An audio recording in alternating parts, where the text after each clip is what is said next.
नाशिक न्यायालयाच्या नवीन विस्तारित इमारतीचं काम हे प्रगतीपथावर आहे आणि येत्या 4-5 महिन्यामध्ये या इमारतीचा ताबा कॉन्ट्रॅक्टरकडून आपल्याला मिळणार आहे। त्यामुळं मी आशा करतो की येणाऱ्या काही काळामध्ये आपल्याला अतिशय चांगल्या सुविधा नियुक्त असलेली इमारत ही आपल्याला चांगले कोर्ट हॉल असेल, बार रूम्स असेल, कॉन्फरन्स हॉल असेल, त्याचप्रमाणे डिस्पेन्सरी असेल, पोस्ट ऑफिस असेल, सोसायटीकरता ऑफिस असेल, त्याचप्रमाणे बार असोसिएशनचं ऑफिस असेल, अशा प्रकारे सर्व सोयीनियुक्त अशी इमारत ही तयार होते आहे। जवळपास 350 कोटी रुपयाचा हा प्रोजेक्ट आहे।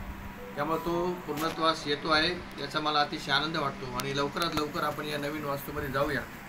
मी पुन्हा एकदा आपल्या सगळ्यांना या निमित्ताने शुभेच्छा देतो।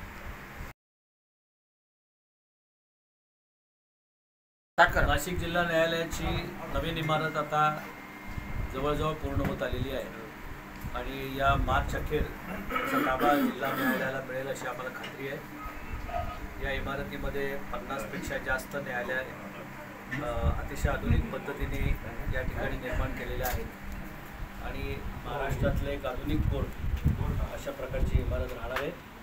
सर्व वकील वर्गांना नाशिक जिल्ह्यातल्या आणि जिल्हा न्यायालयातल्या सध्या जी अडचण होते जागेची ती मार्चनंतर निश्चितच दूर होईल याची आम्हाला खात्री आहे आणि त्यासाठी आपण सगळ्यांनी लवकरात लवकर नवीन इमारतीच्या या उद्घाटनाच्या तयारीला लागलं पाहिजे आणि त्यासाठी सर्व वकील वर्गाला शुभेच्छा।